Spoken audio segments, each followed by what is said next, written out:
Hello and welcome. This is definitely Ask Angelika. We're going live in several places. Hello, Angelika. Hello, Steven. All right, so we're going live on Facebook and on LinkedIn and on the website and YouTube possibly as well. And we're with you when the countdown clock finishes and everything is connected.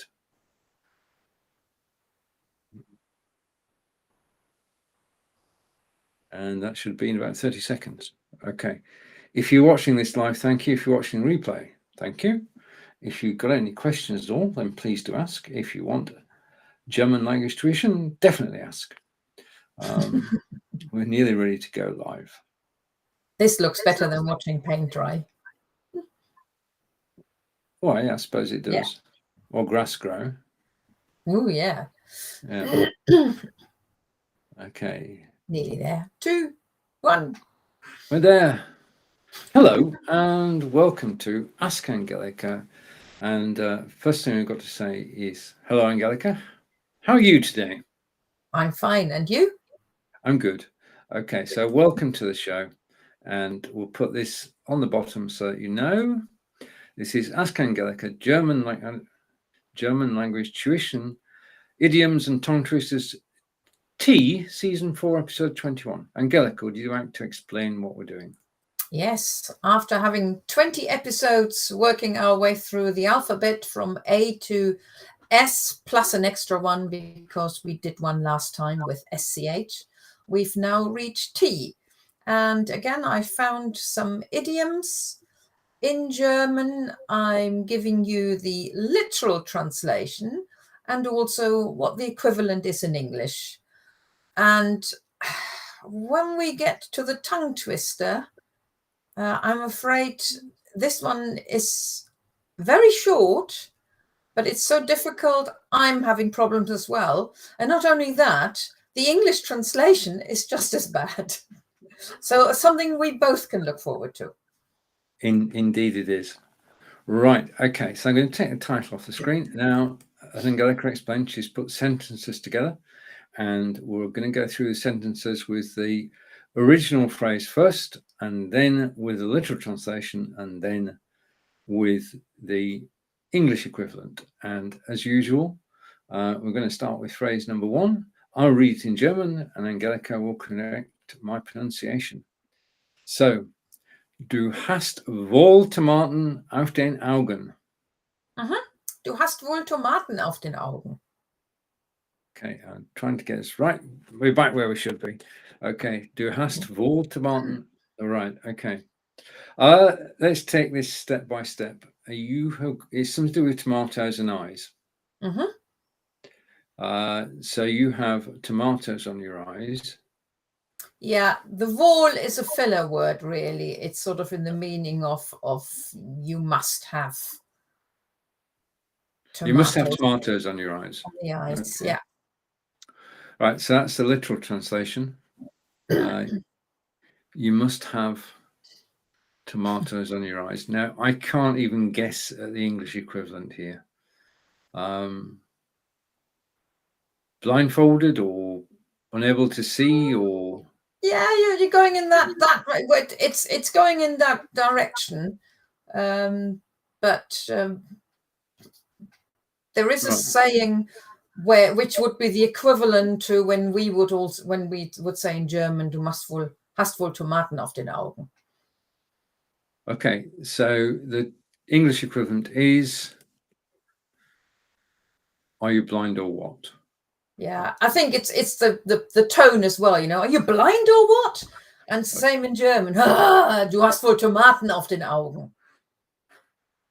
Okay, phrase 2. Hang on, before we get to phrase 2, I went to research where that came from, and I found two stories where it may come from. One is, you know, if you've been sleeping or you've been crying or you've got an infection, your eyes are pretty red. And so the meaning was a bit like we're not seeing something. So not quite clear. But the story I like best is that apparently this phrase comes from traffic lights. When traffic lights started popping up in Germany, in those days, there was always often a traffic policeman who stood there and made sure that people actually knew what they were doing. And if he saw that a driver wouldn't start driving away, despite the fact that the traffic light was now green, he would have said to them, "You must have tomatoes on your eyes because you're still seeing red. Move on." And I thought that was a really nice explanation of where that phrase might come from. Very good. Okay, we say hello to Barry, who's watching us live. Thank you, Barry. And we go on to phrase 2. Du bist ein treulose Tomate. There's a theme here. They're the only 2 with tomato, but then they do start with the word T, with the letter T. Well, yeah, Du bist eine treulose Tomate. Okay, how about the pronunciation? Yeah, that's fine. Du bist eine treulose Tomate. Okay. So tomatoes again. You are a treulose. I got to say I don't know. So no. I'm asking. Treu is faithful. Yeah. And treulos, literally faithful, less, well, unfaithful. You're an unfaithful tomato. Okay, so that's the literal translation. You're an unfaithful tomato. Okay, now this escapes me. Okay, what's the English equivalent? He said. It's another one of those ironic things, you know. A fine friend you are. It's a way it's being said. So du bist ein treulose Tomat. Du bist eine treulose Tomate. Fine friend you are. Now that's not very positive as well. That I Googled as well to try and find out where that came from. I actually made a note of it because I didn't expect that. The faithless tomato supposedly owes its name to the unreliable Italians in their capacity as allies of Germany in the 2 world wars. My apologies to any Italians who may be listening in now, but that's where it came from. But as far as I know, that hasn't been used like that for a long time. But it is used if you are really a bit fed up with a friend who didn't do what they were supposed to do. Okay. And therefore it turned out to be a treulose Tomate. Right. And we say hello to Dom. Dom, thank you for joining us. And we're on to phrase 3. Hier ist tote Hose. Hier ist tote Hose. Here is all trousers? Dead trousers. Okay, so translation is here are dead trousers. Torta, dead. Sorry, yes, quite right. I should have known that. And our equivalent is? There's nothing going on here. Okay. Now this is youth language, which this is actually a newer one. This idiom has only been around since 1980s. Used by youngsters to start off with talking about when things didn't happen inside the trousers, when there was a bit of a lack of sexual activities. But that, again, they may still use it like that, I don't know, but it is used a lot often if people say it, if they've been invited to a party and they're expecting a really great atmosphere and they turn up there and there's only maybe 3 people on the dance floor and really there's nothing going on. So then they would say, "Huh, hier ist tote Hose." Oh, this is pants. This is pants, yes. That could work as well. Okay, phrase 4. Toy, toy, toy. Yeah. Toy, toy, toy. I couldn't even find a literal translation for it. I think it's a sound So the literal translation would be toy, toy, toy as well. And I don't know what toy is, but it isn't a word. Right, okay. And the Germans also go like that. They also actually knock on wood. And that comes from, in the past, people used to spit over their shoulders 3 times, if, before they had any difficult situations.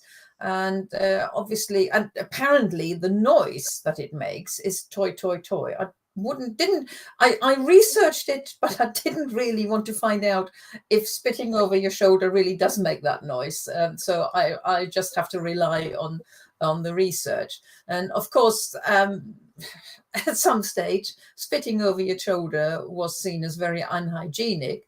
So people used the noise that it made. And to emphasize it, they also did touch on wood as well. So there's a bit of a resemblance there with the English touch wood.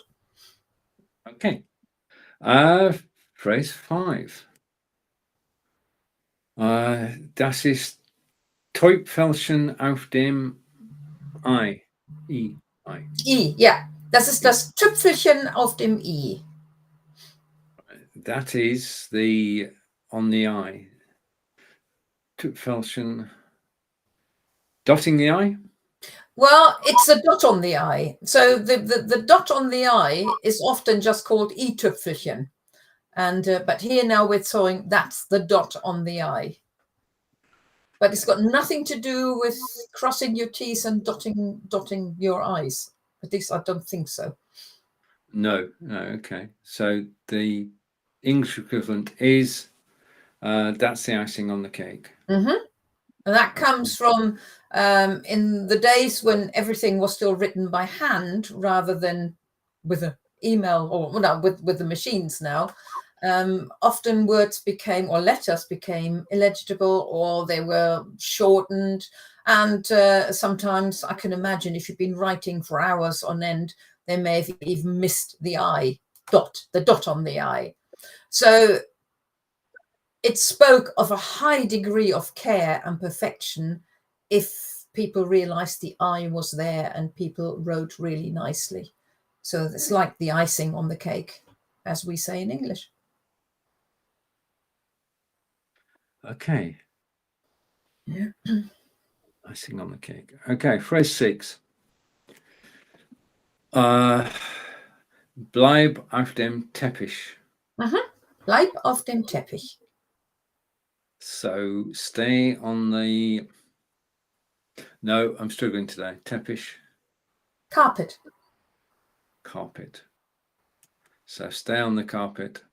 We have a very similar in English. Right. So our equivalent is keep your feet on the ground. So that's it.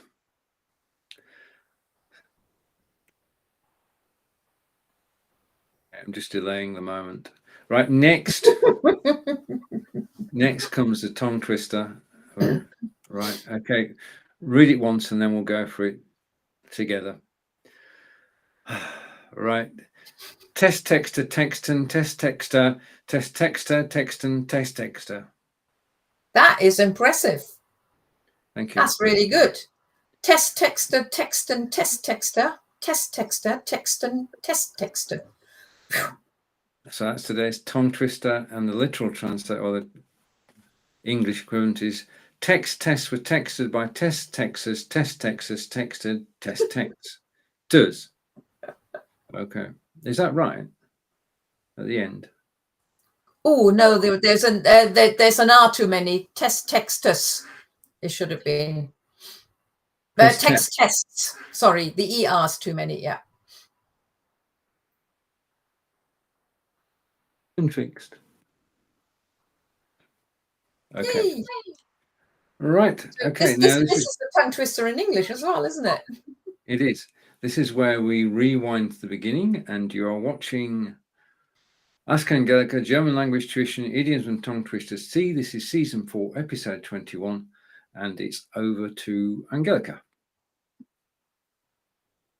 Du hast wohl Tomaten auf den Augen. The literal translation of that is, you must have tomatoes on the eyes. Or are you blind, or what is the English equivalent? Du bist eine treulose Tomate. Literal translation is you're an unfaithful tomato.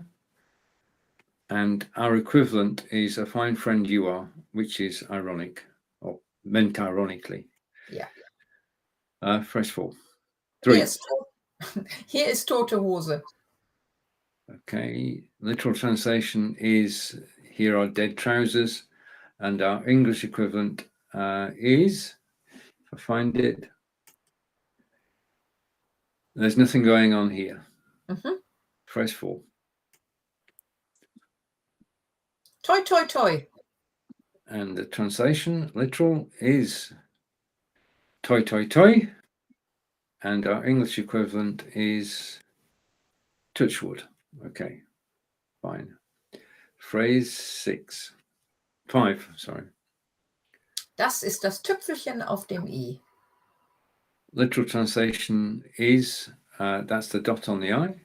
And then our equivalent is, that's the icing on the cake. So totally different phrase. Oh, never mind. On to phrase.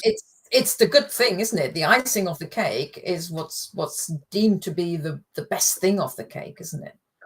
Not necessarily the tastiest, though. Bleib auf dem Teppich. Okay.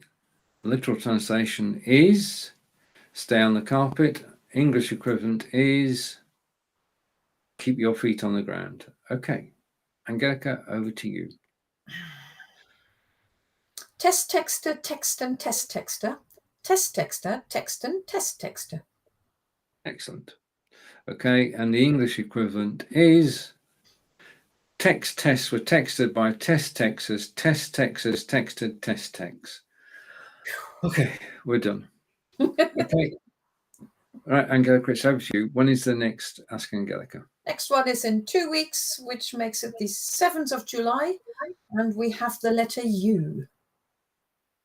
Brilliant. Okay, thank you to everybody who actually caught this broadcast. Thank you to Barry and to Dom for liking the broadcast. We'll see you again in 2 weeks' time. Yes, thanks for watching, und es ist Tschüss von mir. Tschüss von mir.